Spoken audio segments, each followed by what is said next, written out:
Como é lindo esse evangelho, não é verdade? O evangelho da Anunciação, o evangelho em que o anjo Gabriel se aproxima de Nossa Senhora para dizer o projeto de Deus para ela. E Maria acata.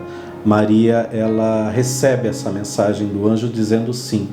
Mas uma das expressões que eu mais gosto nesse evangelho é quando o anjo diz assim: Ave cheia de graça, o Senhor é contigo.